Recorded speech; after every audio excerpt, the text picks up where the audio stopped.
Saudara-saudari yang terkasih di dalam Kristus, selamat pagi.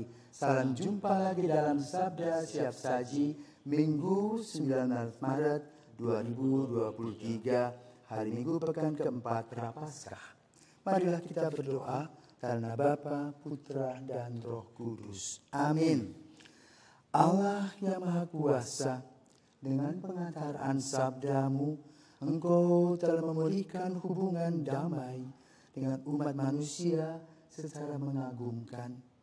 Kami mohon berilah agar umat Kristiani dengan cinta bakti yang penuh semangat dan iman yang hidup bergegas menyongsong hari-hari raya yang akan datang. Dengan pengantaran Yesus Kristus Putra-Mu Tuhan kami, yang hidup dan berkuasa bersama dengan Dikau dan bersatuan Roh Kudus, hidup dan berkuasa Allah sepanjang segala masa. Amin. Tuhan bersamamu dan bersama rohmu. Inilah Injil Yesus Kristus menurut Yohanes. Dimuliakanlah Tuhan. Sekali peristiwa, ketika Yesus sedang berjalan lewat, ia melihat seorang yang buta sejak lahir. Maka ia meludah ke tanah dan mengaduk ludahnya itu dengan tanah. Lalu mengoleskannya pada mata orang buta tadi dan berkata kepadanya, "Pergilah, basuhlah dirimu di kolam Siloam."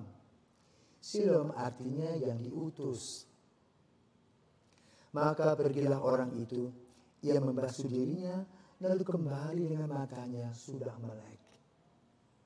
Maka tetangga-tetangganya dan mereka yang dahulu mengenalnya sebagai pengemis berkata, "Bukankah dia ini yang selalu mengemis?"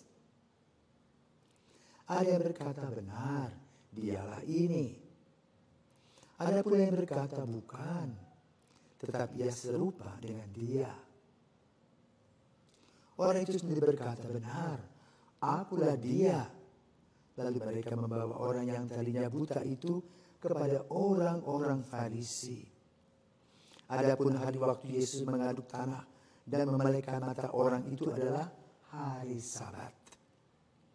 Karena itu orang-orang Farisi pun bertanya kepadanya, "Bagaimana matanya menjadi melek?" Jawabnya, "Ia mengoleskan adukan tanah pada mataku. Lalu aku membasuh diriku dan sekarang aku dapat melihat."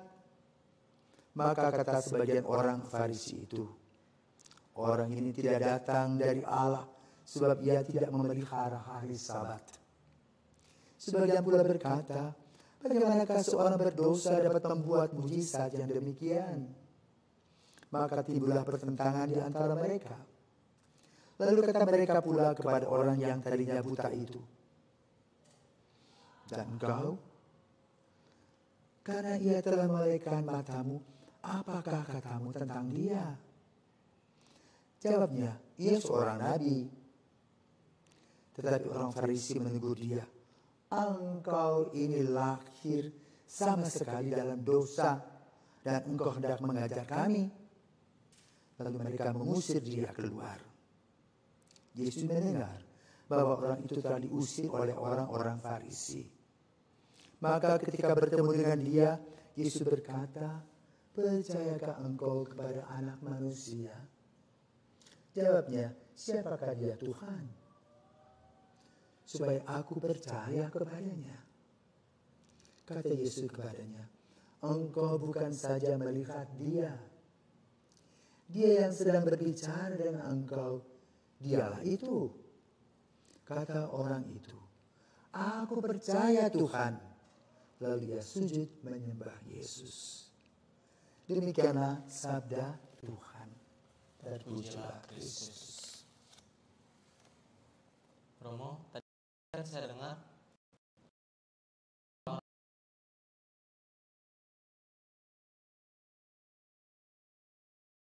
mata bahwa Yesus Satu minggu itu berapa hari? ada 7. 7 hari. Jadi kita kembali kepada kitab Kejadian. Ya, hari pertama, kedua, ketiga, keempat, kelima, keenam, Tuhan menciptakan. Dan hari terakhir adalah manusia. yang diciptakan sebagai citra Allah. Lalu Tuhan istirahat. Ya. Maka lalu itu dipakai sebagai patokan. Hari Sabat adalah hari istirahat. Artinya tidak bekerja, tidak melakukan aktivitas. Tetapi dikhususkan untuk berdoa. Ya. Berdoa kepada siapa? Kepada Tuhan. Maka lalu Musa mengumpulkan semua tulisan-tulisan yang berkaitan dengan penciptaan. Yang disebut dengan Pentateuch. Nah, Pentateuch itu kitab apa aja saja? Kejadian, Keluaran, terus Keluaran sama Bilangan, Ulangan, Imamat. Jadi ada 5 Pentateuch itu yang dibaca oleh umat Yahudi pada hari Sabat. Tetapi lalu mereka hanya jatuh pada hukum. Karena apa? Kalau tidak melakukan hari Sabat, seolah-olah masuk neraka. Maka semua mereka takut. Sampai hari ini loh, orang Yahudi takut pada hari Sabat. Tidak buat apa-apa. Biarpun tetangganya kebakaran atau rumahnya kebakaran, nonton aja. Ya, begitu kuatnya pandangan hari Sabat. Nah, Yesus ingin mengubah, ya. Manusia bukan hanya takut pada hari Sabat, tetapi mengimplikasikan cinta kepada Tuhan dalam diri sesama. Maka hari itu hanya fasilitas, ya, cuma dibuat keseragaman supaya orang ingat, gitu loh. Maka pada saat sekarang hari Jumat itu umat Islam ke masjid. Di masjid hari Jumat pun misa hari Jumat, bukan hari Minggu. Hari Sabtu di Israel hari Sabat, libur. Nah, hari Minggu di tempat-tempat orang Kristen, ya, atau yang pengaruh orang-orang Kristen, hari Minggu itu libur. Maksudnya adalah supaya kita rileks sedikit, membaca-baca kitab suci, ya, dan mengadakan relasi dengan orang lebih santai, begitu. Tetapi mereka takut. Ya, dalam kasus Yesus mengaduk-aduk tanah kemudian menempelkannya seperti masker kepada mata si buta itu dilakukan pada hari Sabat. Nah, lalu orang itu kata nggak tahu Yesus? Enggak, dia hanya lihat begitu aja. Mungkin Yesus katakan, aku aduk-aduk ya tanah itu ketempel di matamu. Pergi sekarang ke kolam Siloam. Pergi dia. Pas dicuci matanya, loh kok bisa melihat? Tapi dia tidak tahu, hanya dengar yang menyembuhkan, itu namanya Yesus. Maka di sana terjadi perdebatan kedua. Yang pertama itu hari Sabat, yang kedua tentang siapakah Yesus. Dan orang ini percaya. Ya, walaupun dikatakan, bagaimana mungkin kalau orang itu berdosa bisa menyembuhkan aku? Pasti orang yang beres.